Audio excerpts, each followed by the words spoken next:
Bismillahirrahmanirrahim. Assalamualaikum warahmatullahi wabarakatuh. Perkenalkan, nama saya Muhammad Nabil Afkar dengan NIM S1S121005 dari jurusan Teknik Informatika Fakultas Teknik Universitas Haluoleo dari kelas ganjil. Nah, di video ini saya akan menjelaskan beberapa materi. Yang pertama, itu ada menulis JavaScript, yang kedua pop-up box, dan yang ketiga control flow. Nah, langsung saja kita masuk pada materi yang pertama, yaitu menulis JavaScript. Pada bagian ini, kita akan mempelajari bagaimana cara menuliskan JavaScript pada dokumen website kita. Sebenarnya, caranya itu cukup simpel, yaitu untuk menuliskan sintaks JavaScript pada dokumen kita, yang kita butuhkan adalah sebuah tag yang namanya script. Nah, untuk menuliskannya, kita langsung saja mencoba pada text editor kita. Di video ini saya menggunakan Visual Studio Code. Oke, langsung saja kita buka. Nah, di sini terlebih dahulu kita buatkan dokumen HTML yang sederhana. Dengan cara kita ketikkan HTML, di sini langsung saja kita pilih HTML5. Oke, di sini sudah terdapat struktur dasar pada HTML. Nah, kemudian pasti di sini akan muncul pertanyaan, yaitu di mana kita akan menuliskan teks script yang tadi. Oke, jadi untuk menuliskan teks script itu ada dua caranya, yaitu kita lihat di sini ada cara internal dan eksternal. Untuk yang internal itu kita akan menuliskan sintaks JavaScript-nya itu langsung dalam teks script di dokumen website kita. Sedangkan untuk yang eksternal, itu artinya kita akan menuliskan sintaks JavaScript pada file terpisah. Nah, sekarang kita kembali lagi di Visual Studio Code. Di sini untuk dokumen HTML-nya kita tambahkan misalnya yang sederhana saja, Hello World pada bagian body yang kita simpan pada tag H1. Nah, di sini H1, lalu kemudian kita tuliskan Hello World. Nah, seperti ini. Nah, kemudian untuk cara penulisan JavaScript internal itu dilakukan pada dua tempat. Yang pertama itu di head dan yang kedua di body. Oke, kita langsung saja tuliskan.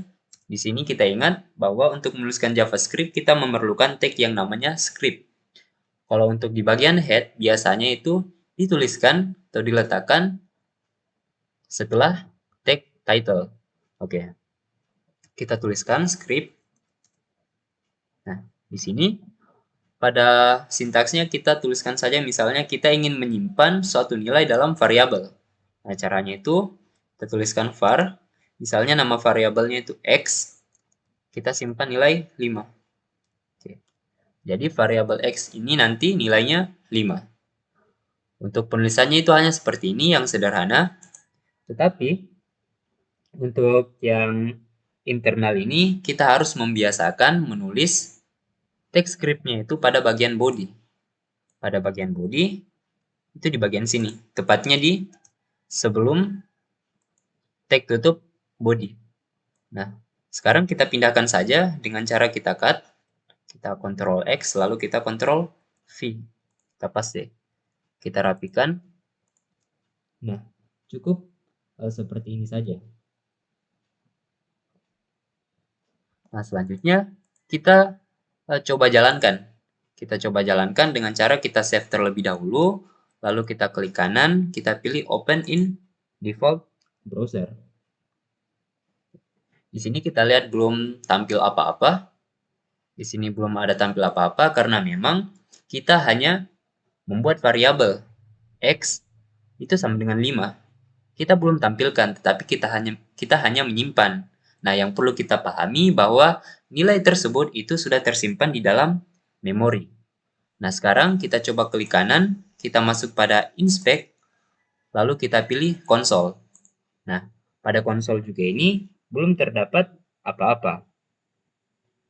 Nah, sekarang kita kembali dulu pada Visual Studio Code.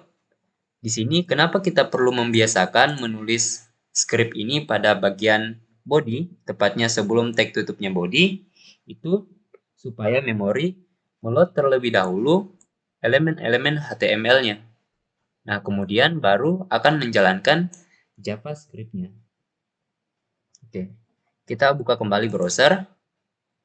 Di sini kita lihat konsolnya masih kosong, tetapi jika kita ingin JavaScript menuliskan sesuatu di dalam konsol, maka kita akan menggunakan suatu fungsi.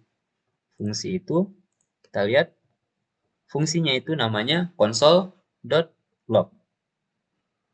Console.log ini nantinya akan berfungsi untuk menuliskan sesuatu pada konsol di browser kita. Oke. Langsung saja di sini kita buka kembali Visual Studio Code kita. Dan kita coba untuk menambahkan console log. Kita tuliskan itu di bagian dalam dari text script di bawah variable x. Nah, di sini kita tuliskan console.log. Nah, kemudian di sini misalnya kita masukkan hello world. Oke. Setelah itu, jangan lupa kita Ctrl S untuk menyimpan, lalu kita kembali ke browser. Lalu kita refresh dengan cara Ctrl R. Nah, maka kita lihat di sini pada konsol sudah tampil tulisan Hello World. Nah, tulisan ini itu letaknya pada file index.html. Di sini ada keterangannya. Index.html pada baris ke-15. Kita lihat apakah betul. Nah, memang betul. Hello World ini terletak pada baris ke-15. Nah, selanjutnya, bagaimana jika kita ingin menambahkan tulisan lagi? Nah, yaitu dengan cara kita sisa tambahkan lagi di sini console.log. Oke. Di sini yang kita masukkan itu misalnya kita ingin tampilkan nilai dari variabel x. Karena sebelumnya itu kita sudah deklarasikan nilainya sama dengan 5. Nah, sekarang kita ingin tampilkan. Nah, caranya dengan kita tuliskan dulu kata-katanya di awal. Nilai seperti nilai dari variabel x adalah, nah di sini karena kita ingin menggabungkan string ini dengan nilai dari variabel, jangan lupa kita menggunakan operator concatenate untuk menggabungkan. Itu tanda tambah, lalu kita sisa ketikkan variabelnya, itu variabel x. Oke, seperti ini. Nah, jadi kalau kita simpan, kita save dulu, lalu kita buka kembali browser, lalu kita refresh.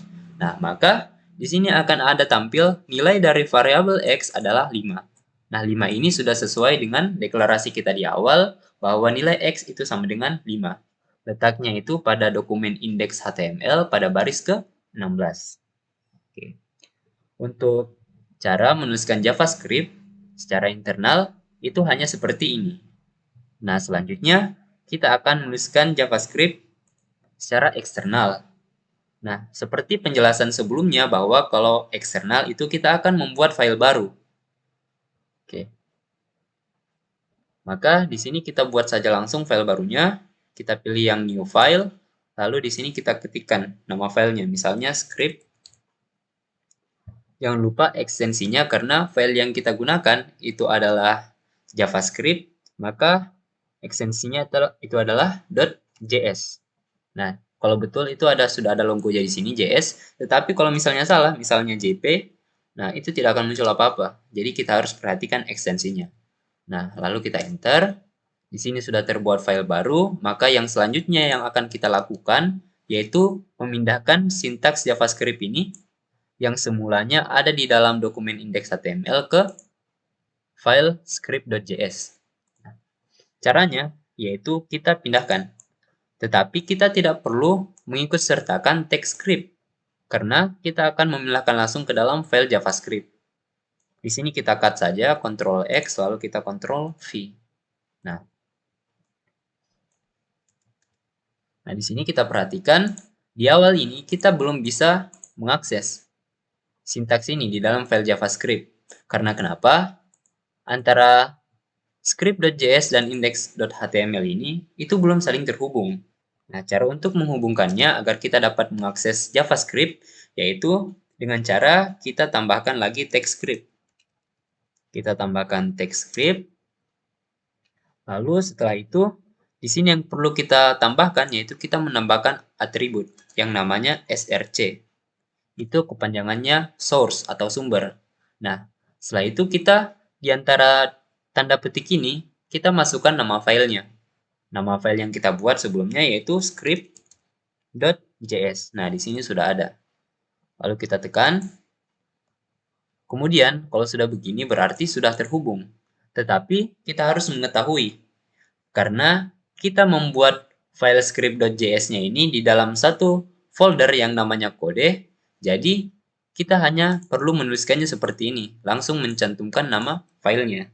Tetapi berbeda jika kita membuat file script ini di folder yang berbeda. Nah, caranya yaitu dengan menambahkan nama foldernya. Di sini nama foldernya menyesuaikan saja. Misalnya nama folder /script.js. Nah, begini caranya. Kalau untuk folder yang terpisah. Tetapi kalau misalnya file ini berada di atas folder, maka kita bisa menuliskannya dengan cara seperti ini. Oke. Titik, slash. Nah, seperti ini. Tapi karena kita membuatnya dalam satu folder, maka kita cukup mencantumkan namanya saja secara langsung. Lalu di sini kita sisa save, kita Ctrl S. Lalu kita buka kembali browser. Nah, kita lihat apakah sama hasilnya. Kita refresh. Nah, ternyata hasilnya itu masih sama. Tetapi kalau kita perhatikan di sini sumbernya sudah berbeda. Sumber sebelumnya itu adalah index HTML. Tetapi karena kita sudah memindahkan sintaks JavaScript ini ke dalam file script.js, maka di sini kita lihat sumbernya juga ikut berubah. Itu script.js pada baris ke-2. Sedangkan yang ini, nilai dari variabel x adalah 5, itu sama di file script.js tapi berada pada baris ke-3. Oke, sekarang kita lihat. Nah, ternyata betul. Console log hello world itu berada pada baris 2 dan nilai dari variabel itu berada pada baris ke-3. Nah, yang selanjutnya yang harus kita perhatikan yaitu kalau kita ingin menuliskan fungsinya, kita harus memastikan bahwa fungsi itu sudah kita tulis dengan benar. Nah, bagaimana atau apa yang akan terjadi jika kita salah menuliskan fungsinya? Misalnya console.log itu kita lupa titiknya. Nah, seperti ini. Maka yang akan terjadi kita lihat, kita save terlebih dahulu. Kemudian kita buka kembali browser. Lalu kita Ctrl R atau refresh. Nah, maka di sini akan muncul notifikasi. Notifikasi error bahwa uncaught reference error. Console log is not defined. Nah, di sini kita tidak perlu panik jika kita melakukan kesalahan pengetikan seperti contoh ini. Yang harus kita lakukan yaitu di sini kalau kita tidak mengerti apa maksud dari ini, setidaknya kita bisa lihat sumber salahnya di mana. Salahnya itu terletak di mana? Yaitu dengan melihat di sini. Script.js di baris kedua kolom pertama. Nah, selanjutnya kita sisa lihat, kita lakukan pengecekan di file script.js kita. Katanya errornya itu berada pada baris kedua kolom pertama. Nah, yang dimaksud baris kedua itu yang ini dan kolom pertama itu yang ini. Maka kita dapat lihat yang error bahwa itu console log-nya yang tidak sesuai. Nah, maka dengan begitu kita sisa memperbaikinya. Ternyata kita lupa tambahkan titik. Nah, maka kita sisa tambahkan. Nah, tetapi kalau misalnya kita memang mengerti artinya di sini console log is not defined. Nah, artinya console log yang kita tuliskan itu tidak dapat terdefinisi oleh JavaScript. Artinya console log yang kita tuliskan itu salah. Karena JavaScript itu yang diketahui itu adalah console.log. Berbeda dengan console log yang tidak ada titiknya. Nah, di sini kita sudah perbaiki, jadi kita sisa tekan Ctrl S saja. Ctrl S untuk menyimpan, lalu kita buka kembali browser, lalu kita refresh. Ctrl R. Nah, maka sudah benar kembali. Nah, itulah penjelasan singkat mengenai cara menuliskan JavaScript. Oke, materi selanjutnya yang akan saya bahas adalah pop-up box. Pop-up box atau biasa juga disebut dengan dialog box itu adalah window kecil pada browser kita yang dapat kita munculkan sebagai alat interaksi yang digunakan agar user atau pengguna dapat berdialog dengan halaman web. Kemudian ada 3 jenis pop-up box yang dapat kita gunakan, yaitu yang pertama ada alert, kemudian prompt, dan yang ketiga itu confirm. Nah, di sini kita akan bahas satu persatu. Yang pertama itu adalah alert atau alert box. Nah, cara membuatnya itu dengan menuliskan fungsinya seperti berikut ini. Kita lihat di sini ada fungsi alert sesuai dengan namanya, lalu diikuti dengan sebuah parameter. Menerima parameter yang akan diisikan sebagai pesan pada pop-up box-nya. Kalau kita menuliskannya nanti persis seperti ini, lalu kita jalankan websitenya, maka hasilnya dapat kita lihat seperti gambar berikut ini. Nah, seperti gambar berikut ini, kita lihat yang akan muncul itu window kecil. Ini jenisnya adalah alert. Akan menampilkan informasi sesuai apa yang kita tuliskan di parameternya. Dan akan ada satu tombol, itu hanya tombol OK. Dan kita dapat mengakses webnya ketika kita sudah menekan tombol ini. Nah, yang perlu kita ketahui atau yang harus kita garis bawahi adalah untuk pop-up box ini, tampilannya nanti akan berbeda-beda yang menyesuaikan dengan browser apa yang kita gunakan.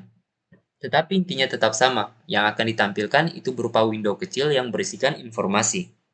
Oke, sekarang kita coba penerapan dari alert ini. Kita buka kembali Visual Studio Code kita. Di sini bekas codingan sebelumnya kita hapus saja. Nah, di sini yang akan kita coba yaitu alert. Kita munculkan pop-up alert dengan cara menuliskan fungsinya alert, lalu diikuti dengan parameter. Nah, di sini misalnya informasi yang akan kita tampilkan itu di sini hello world. Oke, kita ikuti saja di sini. Kita tuliskan hello world. Oke, hanya seperti ini. Lalu selanjutnya kita sisa save untuk menyimpan. Kita buka browser.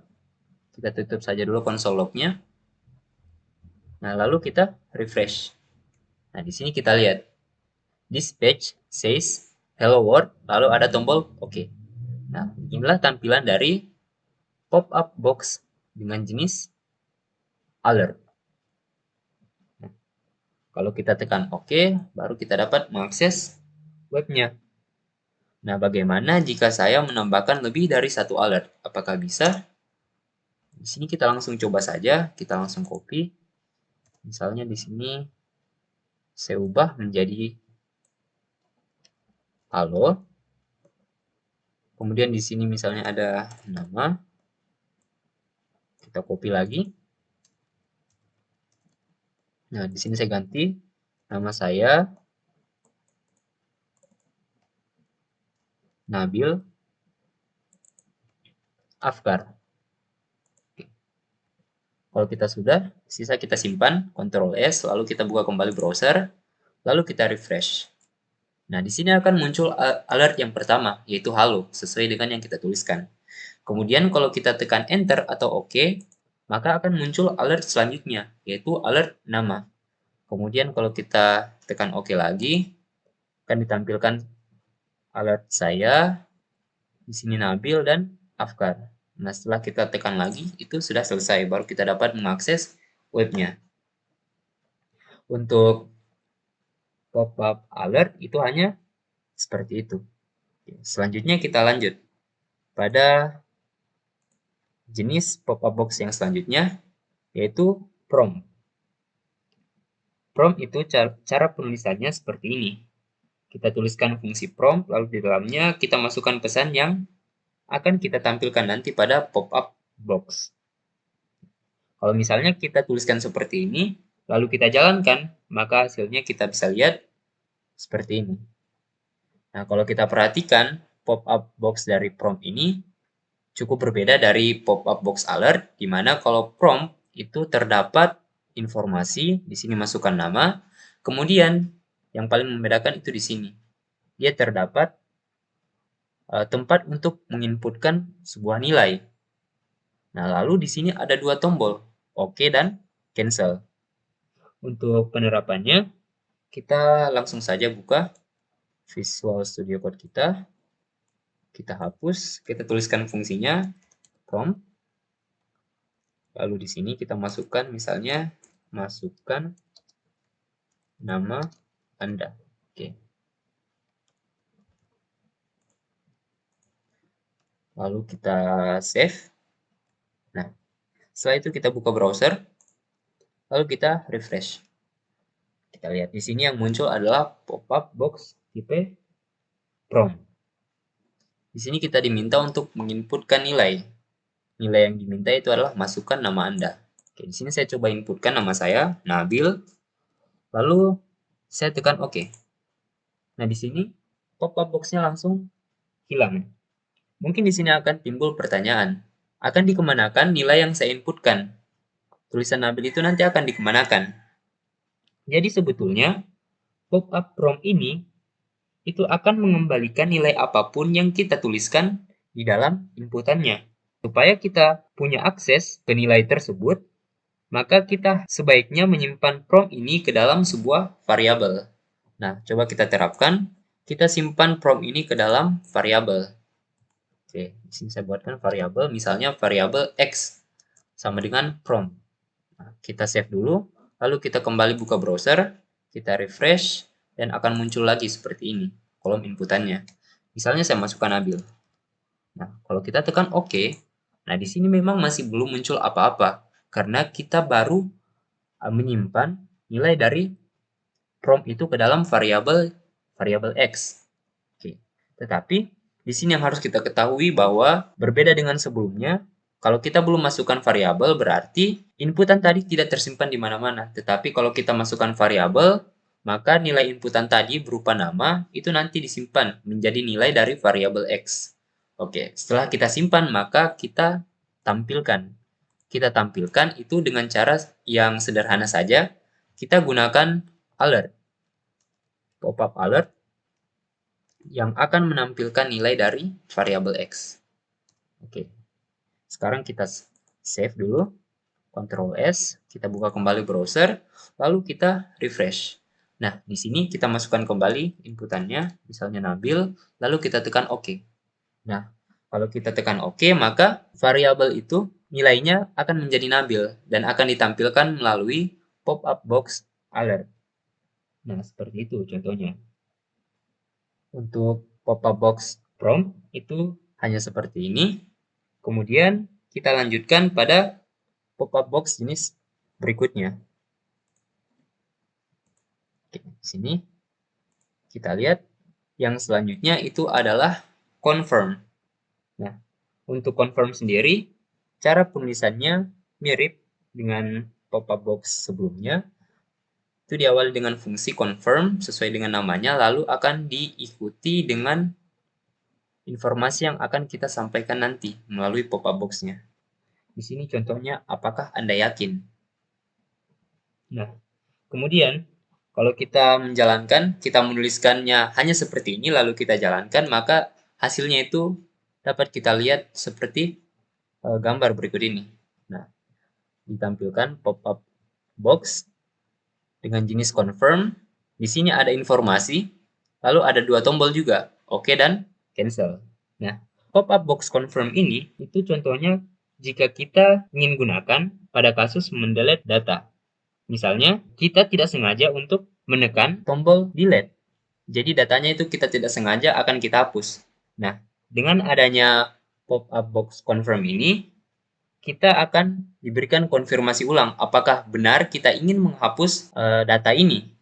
Nah, jika penggunanya atau user tidak sengaja menekannya, dia dapat membatalkannya dengan menekan cancel. Kalau dia benar-benar yakin untuk menghapusnya, dia sisa menekan tombol OK. Nah, di sini kita coba langsung penerapannya. Kita buka Visual Studio Code. Di sini kita masukkan fungsinya confirm. Confirm, lalu misalnya di sini apakah Anda yakin? Nah, lalu kita save, kita buka browser, kita refresh. Dan di sini akan muncul pop-up box confirm-nya. Apakah Anda yakin? Kemudian ada dua tombol yaitu OK atau cancel. Di sini misalnya saya tekan OK. Nah, di sini belum terjadi apa-apa. Tetapi sebenarnya confirm ini sama dengan prompt. Fungsinya yaitu mengembalikan nilai. Tetapi pada confirm, nilai yang dikembalikan itu berupa nilai boolean, yaitu true atau false. Nah, bernilai true jika kita menekan OK, dan akan bernilai false jika kita menekan cancel. Nah, sekarang kita buktikan. Kita buka kembali Visual Studio Code. Nah, ini terlebih dahulu kita simpan dulu dalam variabel. Kita tampung dalam variabel X.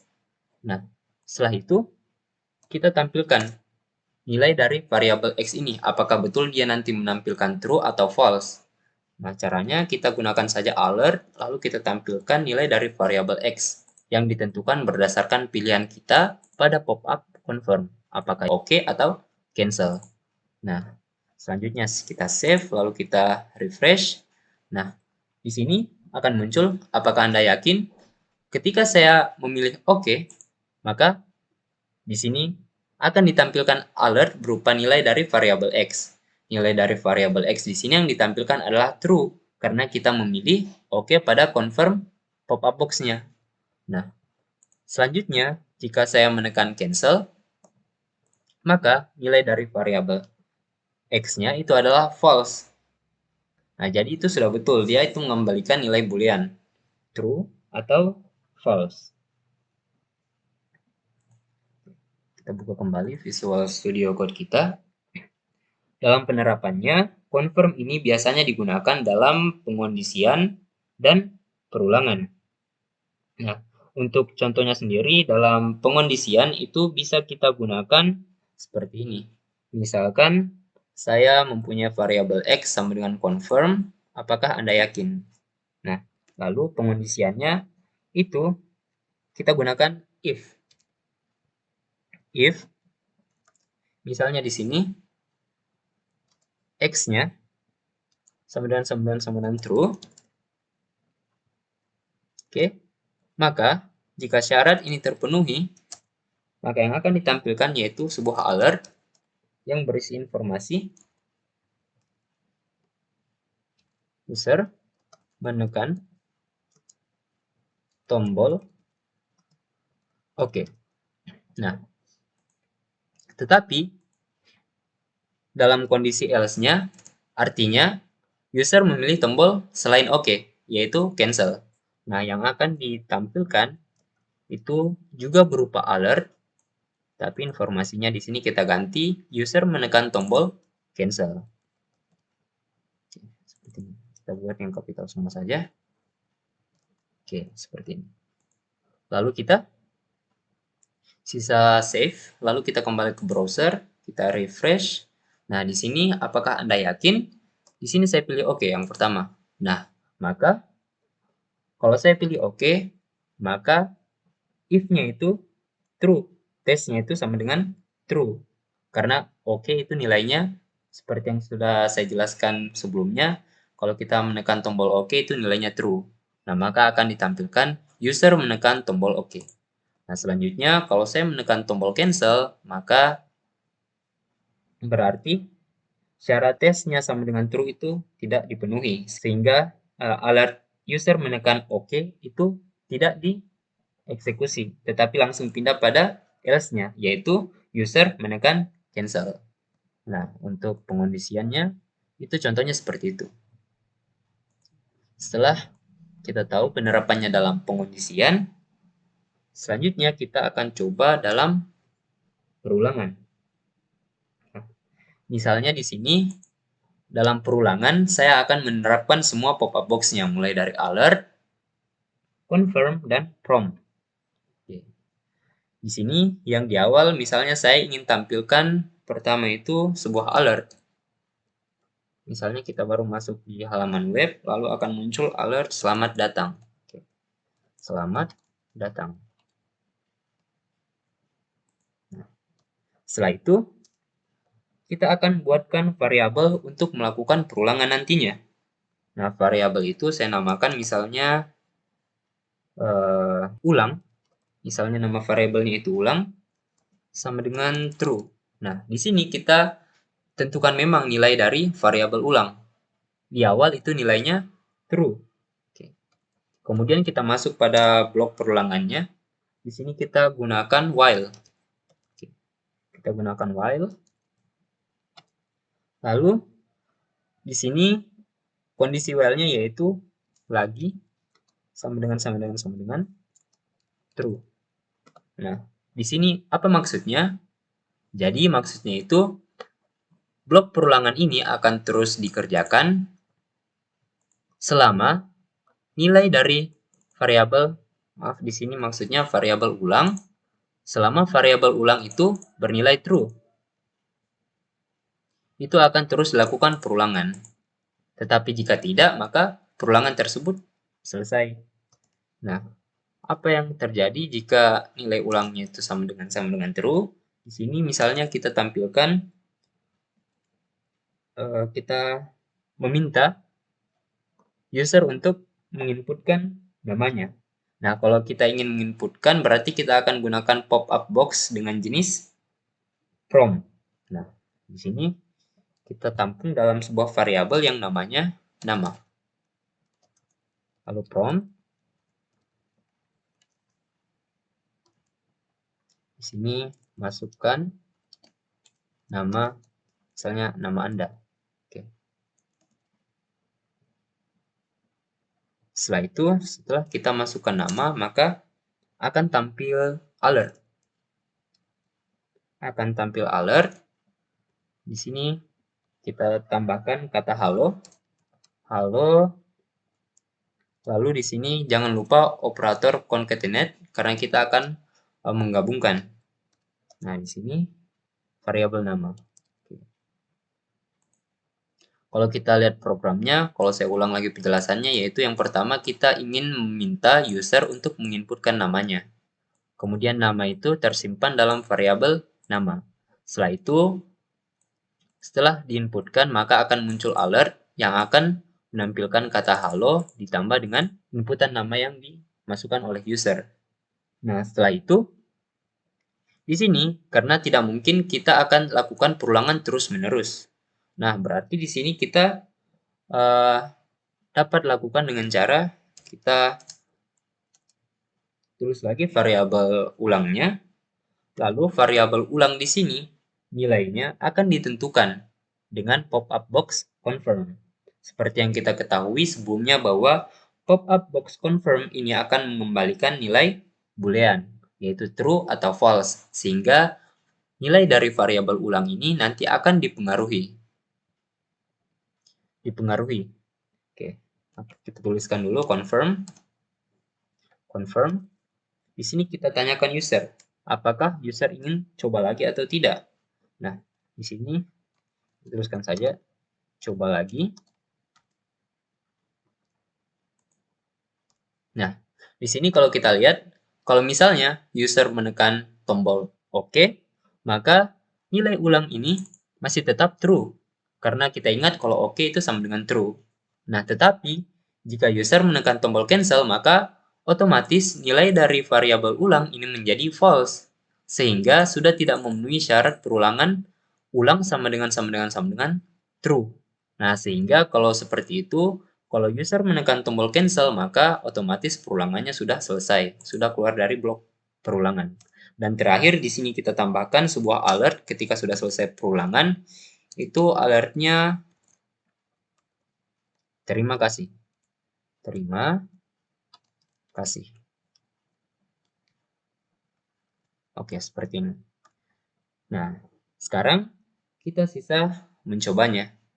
Kita Ctrl S dulu untuk menyimpan, lalu kita buka browser, lalu kita refresh. Nah, di sini akan muncul terlebih dahulu selamat datang. Sesuai dengan sintaks yang kita buat, itu alert selamat datang yang di awal. Oke, selanjutnya kita tekan OK. Nah, setelah kita tekan OK, karena nilai dari variabel ulang itu sama dengan true, maka dia langsung memenuhi syarat perulangan, maka akan langsung masuk ke dalam blok perulangan. Nah, di sini kita diminta untuk menginputkan sebuah nilai, nilai yang diminta itu berupa nama. Nah, di sini saya masukkan misalnya nama saya, Nabil, lalu saya tekan OK.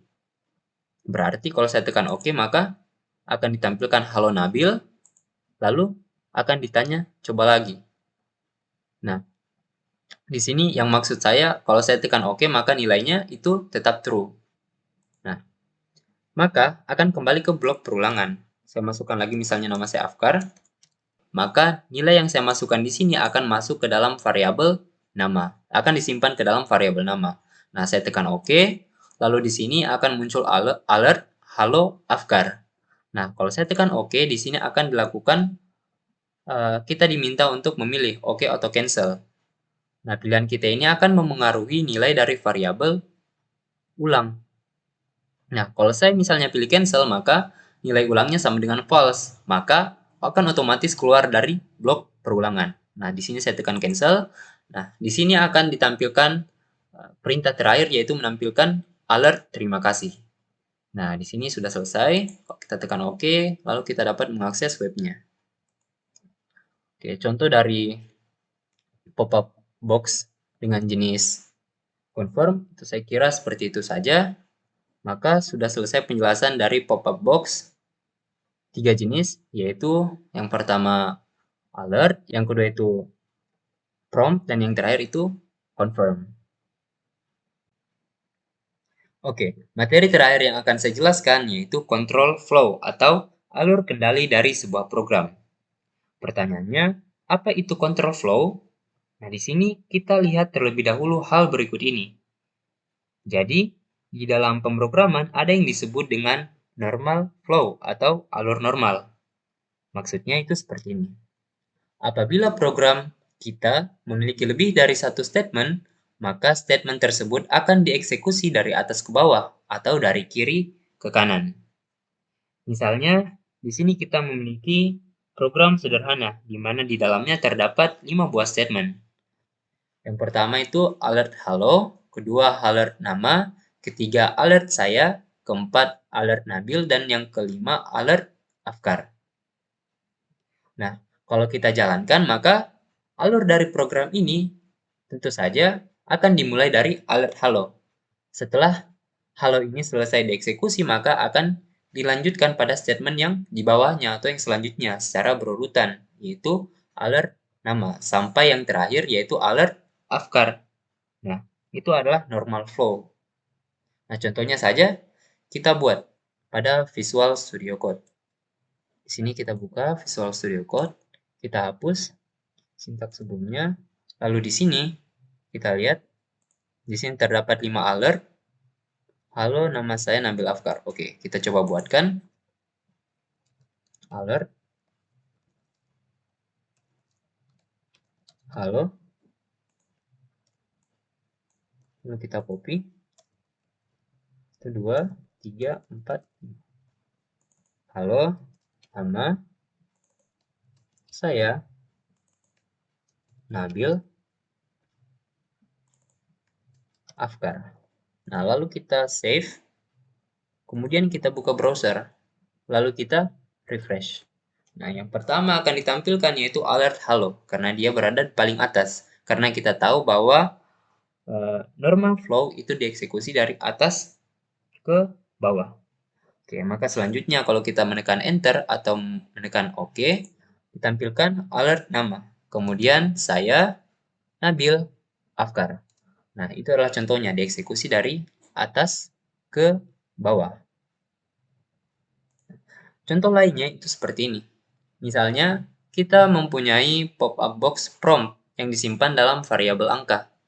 Nah, di sini syarat untuk statement selanjutnya dieksekusi, karena akan dieksekusi dari atas ke bawah, itu statement yang pertama harus selesai dieksekusi terlebih dahulu. Artinya, user harus menginputkan terlebih dahulu nilai pada kolom inputan prompt. Nah, setelah itu, baru ketika kita menekan enter atau sudah menginputkan nilainya, akan dieksekusi statement selanjutnya, yaitu alert angka yang Anda masukkan adalah angka. Jadi, Nanti kalau kita membuat program, control flow-nya itu tidak harus seperti itu. Bisa saja kita mengatur alurnya itu tidak lurus dari atas ke bawah. Tetapi kalau dari program yang saya jelaskan ini, alurnya dapat kita gambarkan seperti berikut ini. Melambangkan sebuah panah dari atas ke bawah. Tetapi ingat, kita bisa membuatnya tidak harus seperti ini. Nah, untuk melakukan hal tersebut, yang kita butuhkan itu namanya perulangan dan pengkondisian. Pengulangan dan pengkondisian. Yang nantinya itu dapat mengatur alur dari program kita. Langsung saja kita bahas satu persatu.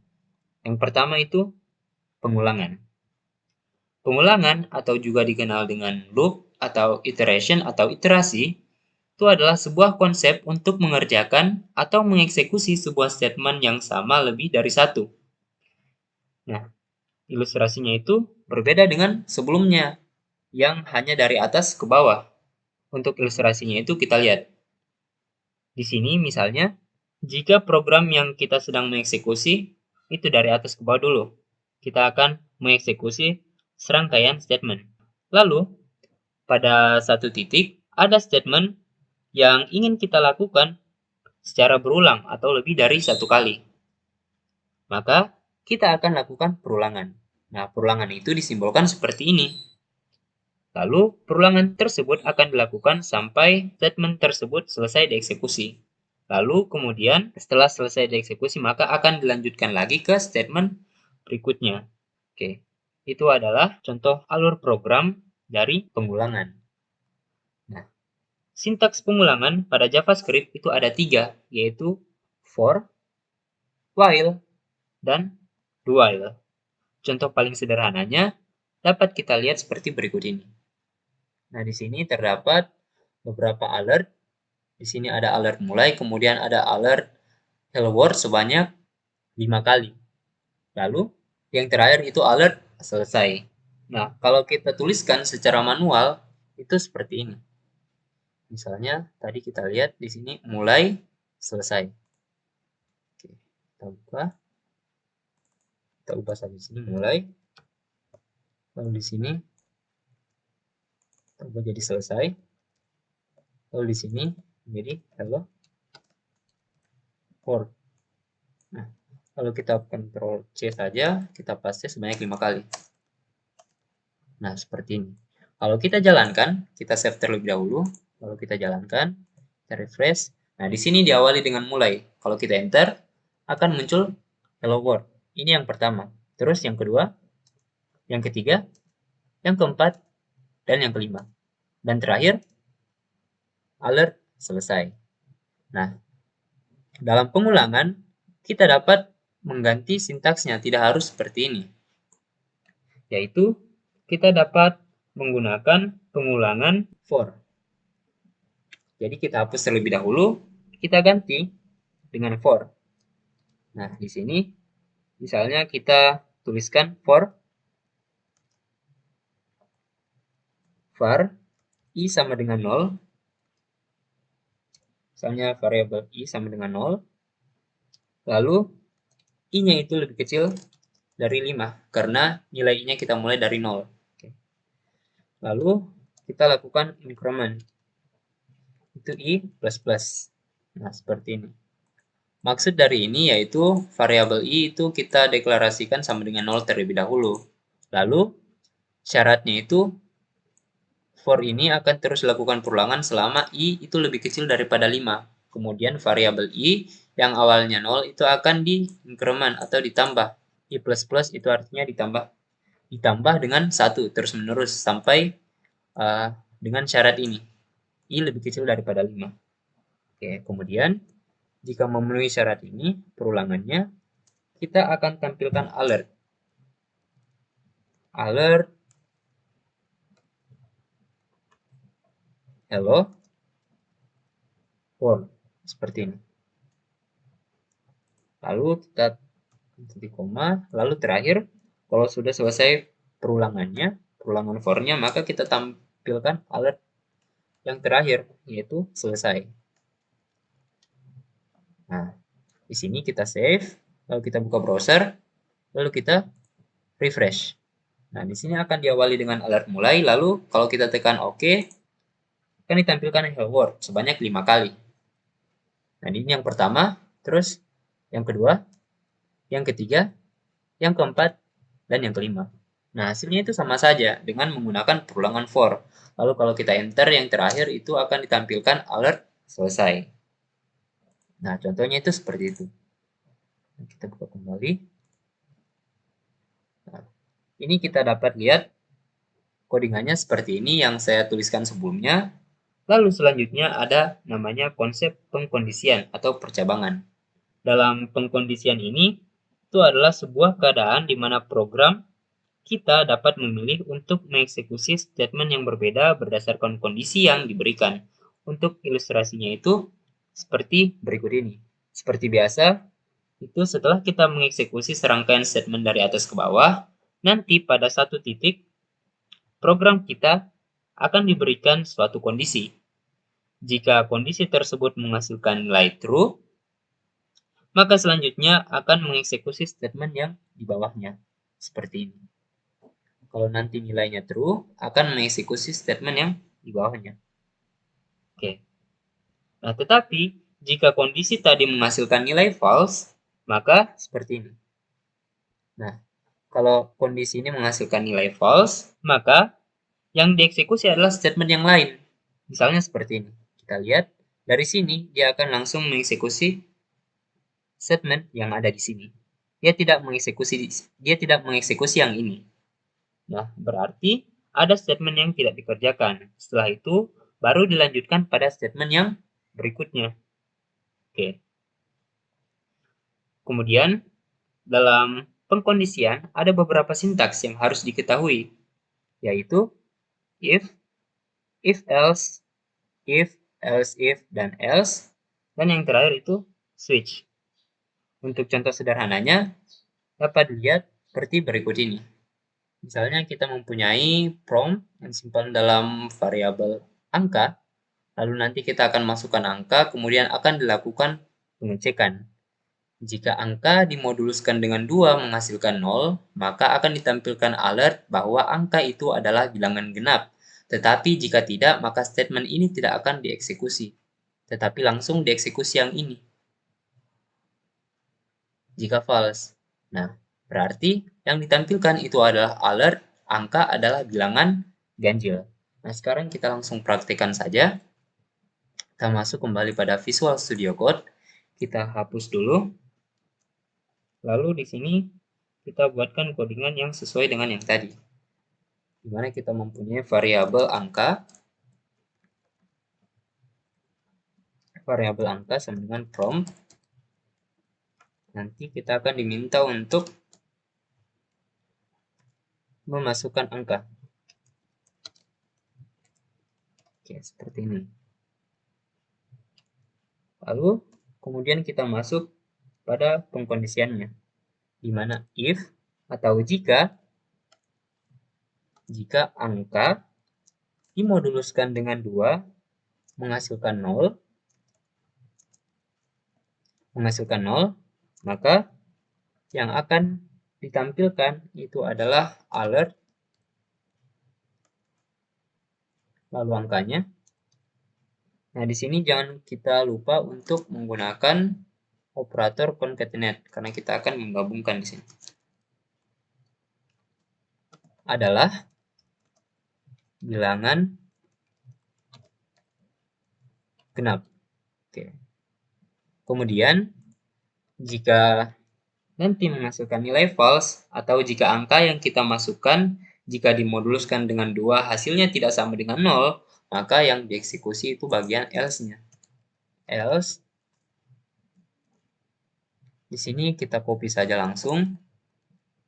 Kita paste. Di sini kita sisa ganti menjadi ganjil. Nah, seperti ini. Nah, sekarang kita sisa save. Lalu kita buka browser. Kita refresh. Nah, di sini akan diminta untuk memasukkan angka. Memasukkan inputan. Nah, misalnya di sini saya masukkan angka 12. Nah, 12 seperti yang kita ketahui bahwa 12 ini merupakan bilangan genap. Nah, sekarang kita tekan OK. Nah, maka Benar, yang ditampilkan itu adalah 12 adalah bilangan genap. Karena kenapa? Kalau angka 12 dimoduluskan dengan 2, itu hasilnya 0. Jadi, yang dieksekusi pertama itu adalah alert angka adalah bilangan genap. Tetapi jika saya menginputkan nilai ganjil, contohnya seperti ini, saya masukkan angka 13. Nah, 13 ini kalau dimoduluskan dengan 2, tentu sisanya 1. Itu tidak sama dengan 0. Maka kalau saya tekan OK, maka bilangan genap tadi tidak dieksekusi alertnya, tetapi yang akan dieksekusi adalah alert bilangan ganjilnya. Nah, sehingga di sini ditampilkan 13 adalah bilangan ganjil.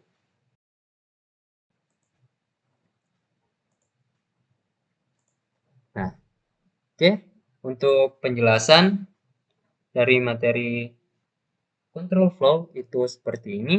Dan dengan selesainya materi control flow, maka selesai pula pembahasan saya mengenai 3 materi. Yang pertama itu menulis JavaScript, yang kedua pop-up box, dan yang ketiga control flow. Nah, apabila terdapat kekurangan atau kesalahan dalam video ini, saya mengucapkan permohonan maaf. Akhir kata, wabillahi taufiq wal hidayah. Wassalamualaikum warahmatullahi wabarakatuh.